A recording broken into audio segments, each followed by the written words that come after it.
The front door slammed against the wall hard enough to crack the plaster, and Eleanor Whitcomb stood barefoot on the driveway in her navy dress, watching her husband hurl the second suitcase down the porch steps so hard it burst open, spilling blouses and shoes across the wet grass.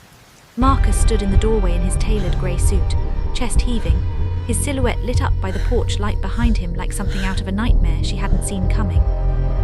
"Apologize right now, Eleanor, or get out," he said, his voice low and shaking with a fury she'd never once heard from him in 14 years of marriage. "I mean it. Apologize for what you did tonight, or this is where you sleep." Eleanor looked down at her belongings scattered across the lawn, then back up at the man she'd built a life with, and felt something inside her go very quiet, very cold, the way a lake freezes over from the surface down. Neither, she said. Neither.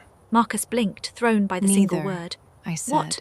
I said neither, Eleanor repeated, stepping forward, her voice not wavering even a little as she bent down and began calmly, deliberately folding a blouse instead of scrambling to gather it. "I'm not apologizing, and I'm not sleeping on this lawn either. This is my house too, Marcus, and you have no idea what you just did. If you've ever been given an ultimatum by someone who thought they held all the power, stay with this story until the very end, because what Marcus Bennett doesn't know is about to cost him everything he's spent his entire career building. Hit that like button right now, tell me in the comments where you're watching from, and subscribe, because this channel exists for exactly this feeling, the moment someone who was underestimated stops staying quiet." 2 hours earlier, the evening had felt like every other investor dinner Eleanor had sat through for the last 9 years. Uncomfortable heels, forced smiles, men in expensive suits talking over each other about margins and mezzanine financing, while their wives nodded along and refilled their wine glasses. Marcus had been packing before they left the house, adjusting his cufflinks in the hallway mirror, running through his pitch under his breath the way he always did before something important. "Tonight is everything, Elle," he told her, not looking away from his reflection. "If Grayson Capital doesn't commit tonight, the Meridian project is dead, and I've put 2 years into this. Just be normal tonight, okay? Smile, be pleasant, don't ask hard questions." Eleanor had laughed a little at that, the way she always did when he got like this, jittery and controlling in the hours before a big deal. "I'm always normal, Marcus," she'd said. "I don't know what other version of me you're expecting to show up." He hadn't laughed back. He'd just checked his watch and told her they needed to leave. The dinner had gone fine for the first hour. Small talk about the restaurant's wine list, polite questions about their daughter Sophie's soccer season, the usual choreography Eleanor had learned to perform without much thought. Then David Grayson, the lead investor Marcus had been courting for months, had turned the conversation toward numbers, and Eleanor, who had spent 9 years quietly building her own consulting practice around commercial real estate financing, a fact Marcus had always treated as a hobby rather than a career, had made the mistake of actually knowing what she was talking about. "The debt service coverage ratio on Meridian looks tight if interest rates move another quarter point," she'd said, almost casually, reaching for her water glass. "Has the underwriting accounted for a rate stress test at all?" The table had gone quiet for half a second, and David Grayson had leaned forward with genuine interest, and Marcus's face had gone rigid in a way Eleanor recognized immediately, because she'd seen that exact expression on him before, the look of a man who had just been outshone in front of people whose opinion mattered to him. "My wife dabbles in some consulting work," Marcus had said quickly, forcing a laugh, waving a hand as though swatting away a fly. "Nothing you need to worry about, David. Let's get back to the projections."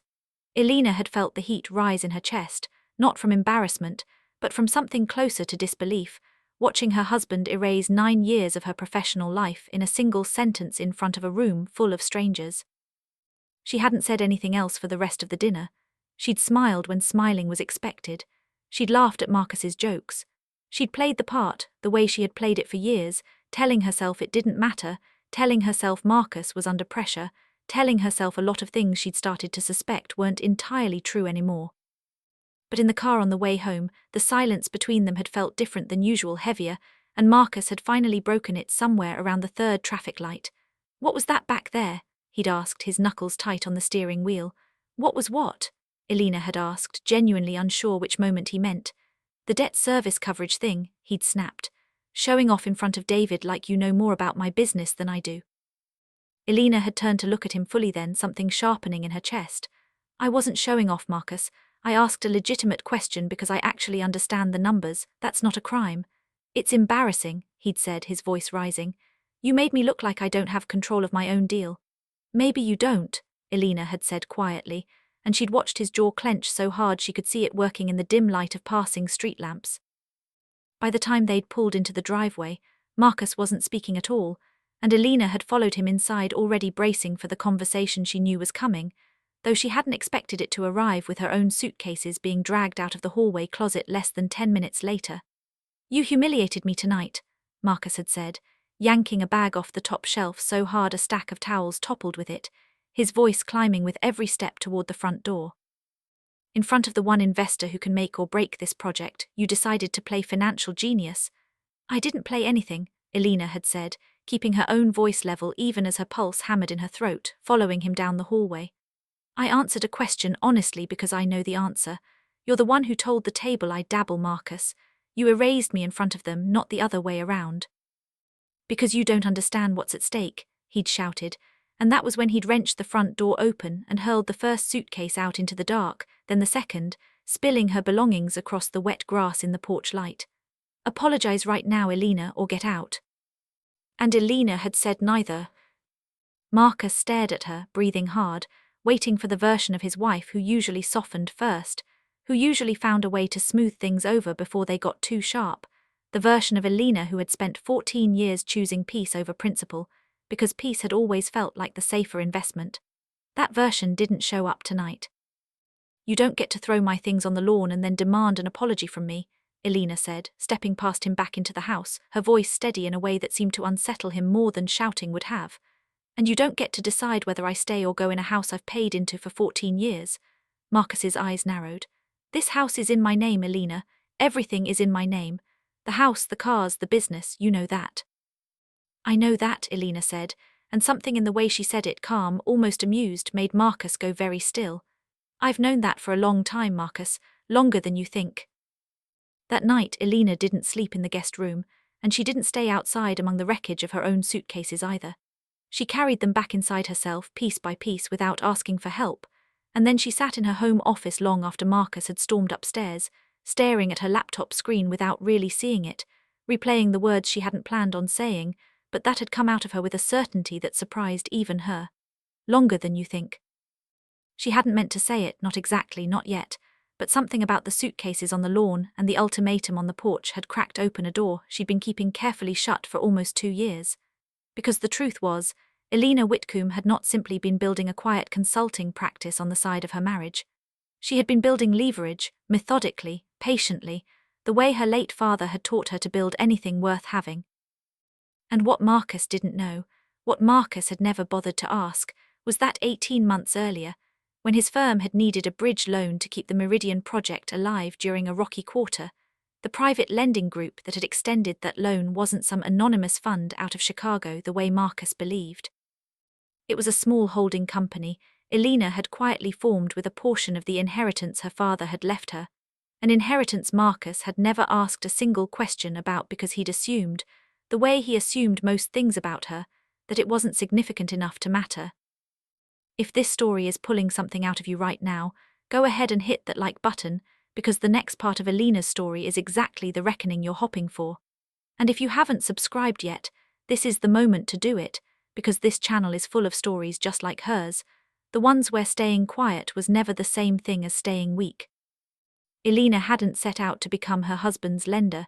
It had started, if she was honest with herself, as something closer to insurance. 2 years into watching Marcus's decision-making grow more erratic, more secretive, more dismissive of her at every turn, she'd begun quietly consulting with an attorney about protecting the inheritance her father had left her, a modest but meaningful sum built from decades of careful investing that Walter Whitcomb had done in near-total privacy, the same privacy Eleanor had inherited along with the money itself. When Marcus's firm found itself short on capital for the Meridian acquisition, and word moved through the small, tightly networked world of regional commercial, lending that a private group with fast capital and reasonable terms was looking to deploy funds, Eleanor's attorney had structured the loan through an entity called Northbridge Capital Partners, an entity with no visible connection to Eleanor Whitcomb whatsoever on paper. An entity Marcus had personally signed loan documents with without ever once asking who actually sat behind it, because in Marcus's world, The people who mattered were the ones loud enough to demand his attention, and Eleanor had never been loud. She told herself at the time that it was simply a smart investment, a well-secured loan with strong collateral and a reasonable interest rate, nothing more sinister than that.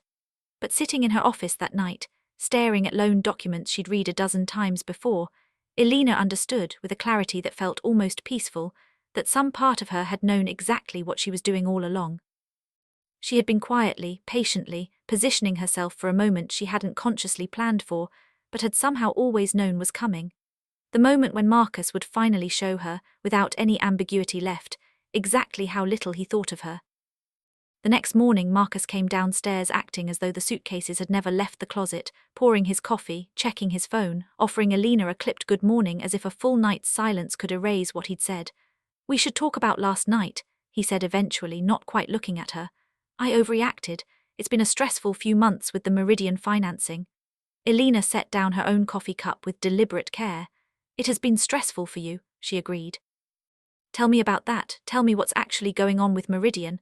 Marcus's shoulders tensed almost imperceptibly. "It's complicated, nothing you need to worry about." "I'd like to worry about it anyway," Eleanor said, and something in her tone made him finally meet her eyes. "Humor me, Marcus. What's actually going on with the financing?" What came out over the following 20 minutes, in fragments Marcus clearly resented having to share, was a picture far more precarious than Eleanor had realized, even with everything she already knew.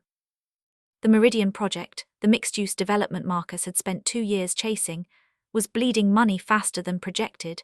Construction costs had ballooned, a key retail tenant had backed out, and the bridge loan from Northbridge Capital Partners, the loan Eleanor herself had quietly funded, was coming due in 90 days with a balloon payment Marcus's firm did not currently have the liquidity to cover.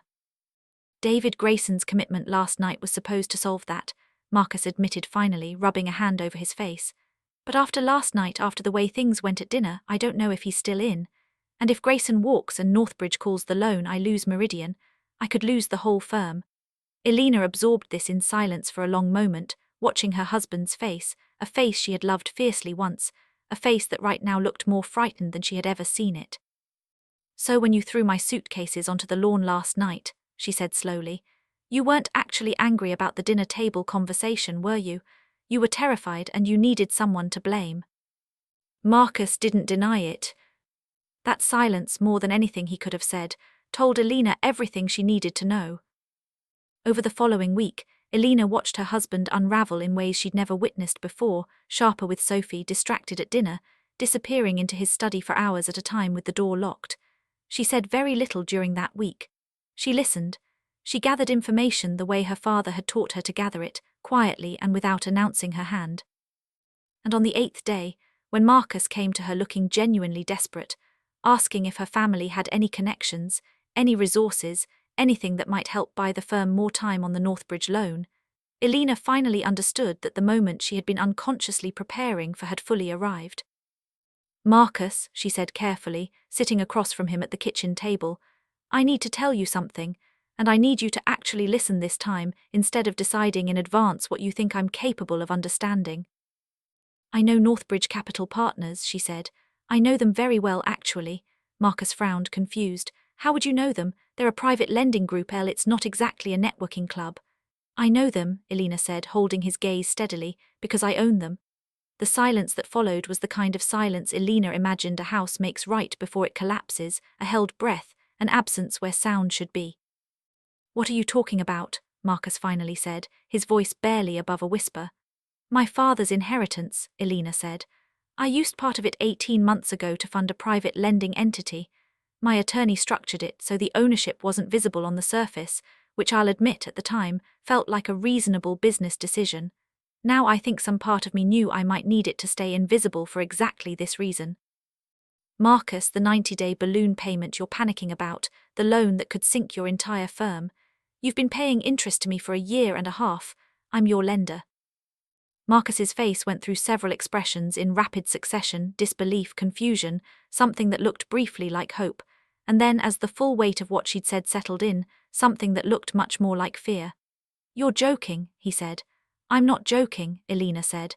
"I've never been more serious about anything in my life." "Then you can extend the loan," Marcus said quickly, leaning forward, some of the old confidence creeping back into his voice, the confidence of a man who assumed that even now, even in this moment, the woman across from him would find a way to save him.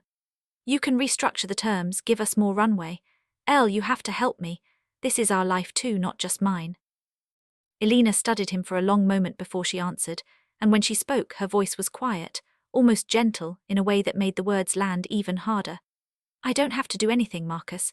That's the part you still don't understand.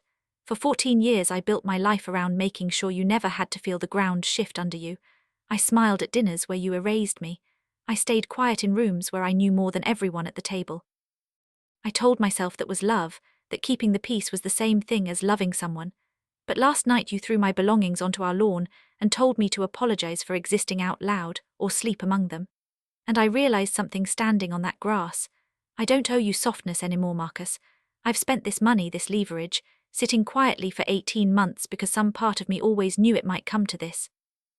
If Elena's story is hitting you somewhere real right now, this is exactly the moment to hit that like button, drop a comment telling me what you would have done in her position, and subscribe, because what happens next to Marcus Bennett is the reckoning this entire story has been building toward. The following weeks unfolded with a precision that surprised even Elena's own attorney, a methodical, unhurried dismantling that never once required her to raise her voice. She didn't call the loan immediately, because that wasn't the point, and cruelty had never been the goal. Instead, she scheduled a formal meeting, through Northbridge's counsel with Marcus's firm, a meeting Marcus attended not knowing, until he walked into the conference room and saw his own wife seated at the head of the table beside her attorney, that the lender holding his company's fate in its hands had a face he'd woken up beside for 14 years. This is absurd, he said the moment he understood, his voice cracking with something between anger and humiliation. You can't do this to me, Elena. We're married. I'm not doing anything to you, Marcus, Elena said calmly, sliding a folder across the table toward him. I'm exercising the rights of a lender whose borrower has failed to meet the conditions of a loan agreement he signed voluntarily with full legal representation 18 months ago. This isn't personal. It's exactly what you would have done in my position, and we both know it. The terms she offered, once the initial shock settled and cooler legal heads guided the conversation, were not designed to destroy him, though Marcus would spend weeks believing otherwise. Elena restructured the loan with a 90-day extension, but attached conditions that stripped Marcus of sole control over the Meridian project's finances, installing an independent financial oversight structure that Northbridge, meaning Elena, would monitor directly. It wasn't revenge. It was, as her father would have called it, simply good business, protecting her investment from a borrower who had proven himself reckless under pressure. Marcus's firm survived technically, though David Grayson quietly withdrew his commitment within the month, unsettled by whispers that had begun circulating about instability at the top of the company, whispers Elena never started, but also never bothered to correct. At home, the marriage did not survive in any recognizable form. Elena filed for divorce 3 weeks after that conference room meeting, calmly, without spectacle, the same way she had handled everything since the night her suitcases had landed in the wet grass. Marcus fought it for a while, alternating between apologies that arrived too late and anger that arrived right on schedule, but Elena had already done her grieving, quietly, in the privacy of her own home office, long before she ever said the word neither out loud. You could have just talked to me, Marcus said during one of their final conversations, sitting across from her at a mediator's table instead of their kitchen island. Instead of hiding all of this from me for a year and a half. Elena considered that for a moment before answering. I tried talking to you for 14 years, Marcus, she said. You just weren't listening. I stopped trying to be heard and started making sure I'd never have to ask permission to be seen again. She kept the house in the end, along with a settlement that reflected 14 years of a marriage built as much on her quiet labor as his loud ambition. She kept Sophie, who split time between them but who, Elena noticed with a private, aching kind of relief, seemed to breathe easier in a home that no longer held its breath waiting for her father's mood to shift. And she kept Northbridge Capital Partners, which, freed from the awkward entanglement of financing her own husband's failing project, went on to fund 3 more developments that year, entirely on its own merits, entirely under Elena's own name this time, no longer hidden behind an anonymous entity built out of quiet fear. She didn't need to hide anymore. There was nothing left to protect herself from. Some evenings, Eleanor still stood at the edge of that same lawn, the grass long since grown back over, and thought about the version of herself who had once believed that keeping the peace was the same thing as keeping love alive. She understood now that real partnership was never supposed to require her disappearance, that a marriage asking her to shrink in order to survive, it had never been a marriage worth protecting in the first place. She had spent 14 years being underestimated by the one person who was supposed to know her best, and in the end, it wasn't fury that saved her. It was patience, quiet preparation, and the simple, unshakable refusal to accept an ultimatum built on someone else's fear. If Elena's story meant something to you, tell me in the comments what you would say to the person who once tried to make you disappear. Like this video if you believe quiet strength always wins in the end, and subscribe for more stories of betrayal, resilience, and the kind of reckonings some people never see coming.